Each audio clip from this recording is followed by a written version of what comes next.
lock on the shackles of tyranny. Darin Gaub is a proud fourth-generation Montanan who enlisted in the U.S. Army in 1991 and was assigned to the United States Army's Presidential Honor Guard in Fort Myer, Virginia. He later joined the Montana Army National Guard in Billings, Montana, while working on his bachelor's degree in Bozeman. Darin's been on the show many, many times before. It's always great to have him on here. He is from Restore Liberty. Let me pop up the right screen here. There we go. Darin, retired Colonel Darin Gaub, the co-founder of Restore Liberty. Let me make sure that your microphone is off of mute, because sometimes I forget to do that. There we go. I'm asking you to unmute. Darin Gaub, thanks so much for joining us here once again. We had some audio issues last weekend.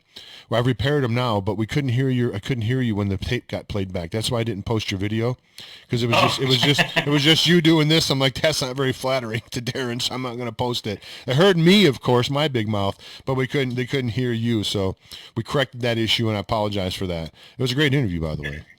Oh, no worries. Thanks. I always enjoy being on here and just being able to talk to people and let them know at least what I think. They can disagree, but got to be out there and making sure that we use every outlet we can to get the truth out. That's for sure. Absolutely correct. Before we go on, before I forget, we had in the chat room earlier, someone was saying that there was one county that decertified the election. Was that somewhere in Ravalli County? Do you remember that? Was that Ravalli County? Was that Hamilton that they decertified the election or something? Do you remember that? I think I'd have to go back and see what they're referencing, because me too. That's a very loaded term. There's a big difference between a county GOP adopting a resolution saying Biden's illegitimate as a position, and there's been, I think we're up to 7 counties now across the state with the GOP central committees. But to talk about a county decertifying is a much bigger deal. And so I don't want to misspeak on that one. I'm not aware of it now. Fair enough. Okay, so anyway, this is your time to talk, and I'm taking it up here by running my mouth. So go right ahead, Darin. What do you want to talk about today, my friend? I'll turn it over to you. Well, I'm going to bring it very local here, right into Lewis and Clark County. And the race for the clerk and recorder's office here is interesting, between Amy Reeves and the best person for the office, who is Betty Jo Starr. She's got the best background in business, and having dealt with things outside of government, usually it's best to bring business practices into government to make them better.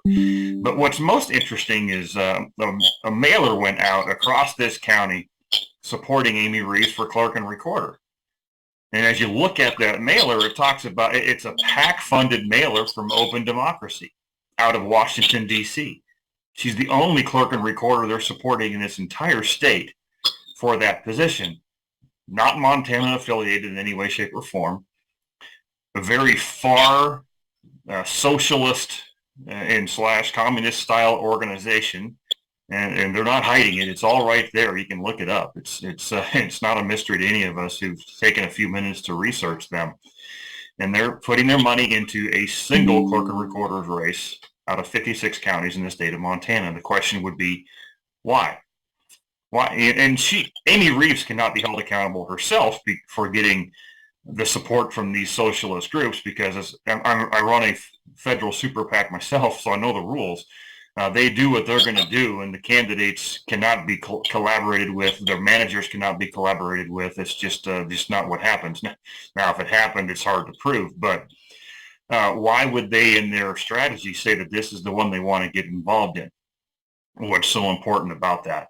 And it's from DC. They have really no idea what's going on in Montana. And now it's one more example of a so-called nonpartisan race where these nonprofits take this very clear stance on what they support. And as you might agree with the statement, there's no such thing as a nonpartisan race anymore. There is the U.S. Constitution. There's the principles embedded in that. And there's free, fair, accurate, and legal elections that should be a part of that process as well, and that is it. But when a far-left organization is willing to do this, it should throw suspicion over the entire race and what else is getting done. I agree. Why would Washington D.C. group be interested in little old Montana election? And I had Chris Cortlander on earlier, Darin, from who wrote "To Arrow to the Heart." I think you're familiar with Chris and his work, and I asked him the question: why do the establishment people in power right now, the ones that have been elected by the folks in power, how come they are not taking, seemingly they don't seem to be taking this voting fraud thing very seriously. They seem to be sort of dismissive of it. Like it's not no, no, everything's fine. Just move on. Just move on. Nothing to see here.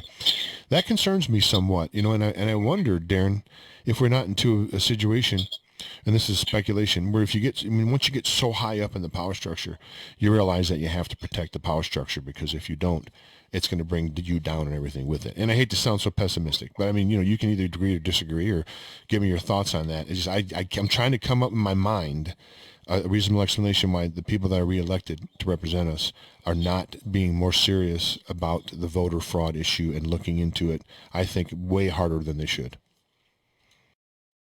Yeah, it's obviously there's an answer for every individual involved. That the hardest thing to talk about is guessing somebody else's motivations or their intentions for what they're doing. It's all you can do is look at their actions and sometimes make your own assumptions based on what they're doing. And in fact, I just met with our county sheriff here and our clerk and recorder and the elections clerk, and I had to leave early to come do this, which is great because it's perfect timing.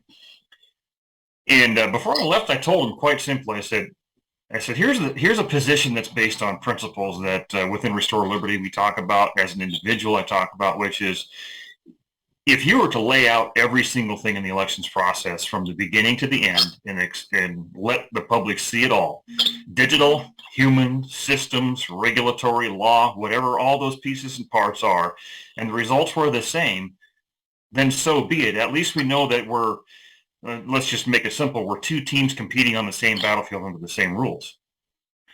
But when you're hiding everything, obfuscating and delaying your answers to emails and all of these things, whether your intention is to be looked at as suspicious or not, that is the result that people have.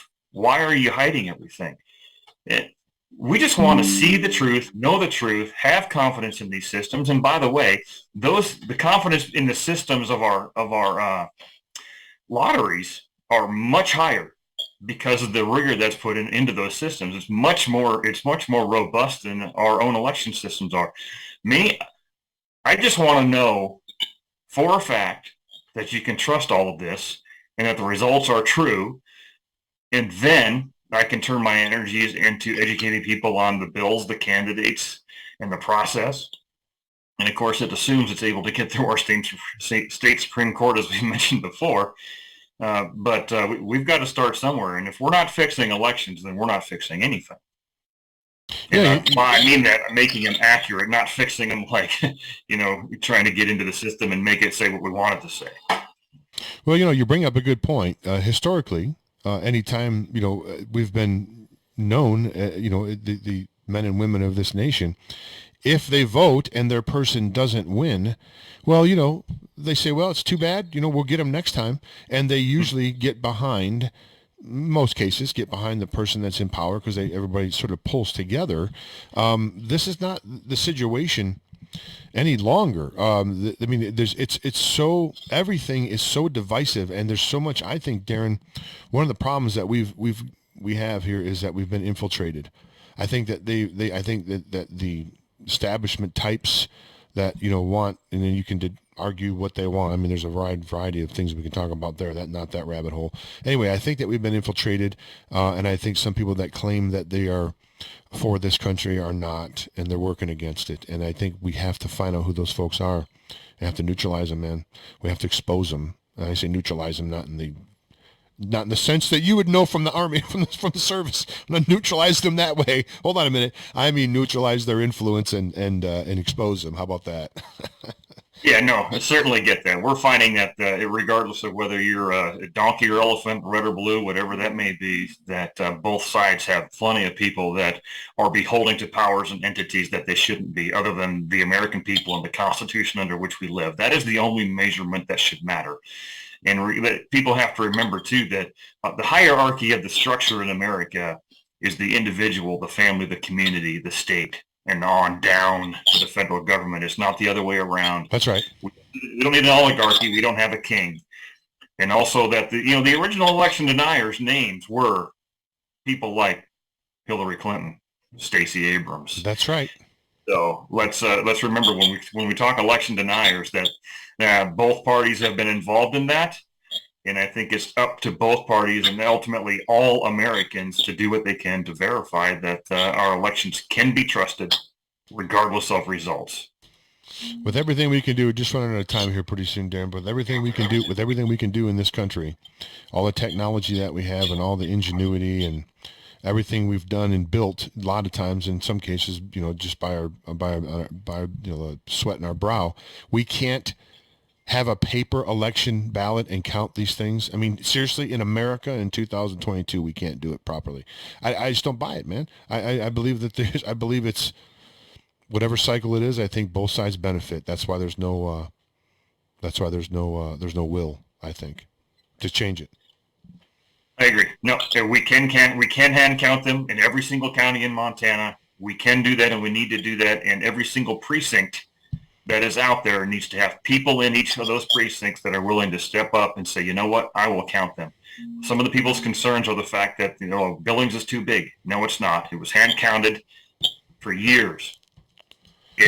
This actually helps people get involved in precincts in wherever they live in a meaningful way. Right now, precinct captains and the duties that they hold within their respective parties, they're kind of pointless without counting ballots. Colonel Darin Gaub, we appreciate your time here today. We're just out of time. We should have Tracy Sharp should be joining us here in just a moment and tuning in. We so much appreciate you coming on every week, and sorry about the mix-up last week. Everything's good with the audio this week. Keep up your great work, man. If there's anything we can do to help you break news or get anything out there, just you're welcome on anytime, man. Even not on not your normal time. Anytime you're welcome on, Darin. All right, thanks so much, Jim. I'll keep that in mind. Thanks, I appreciate it, man. I know you're busy. Appreciate it, but take care, man. All right, there goes Darin Gaub.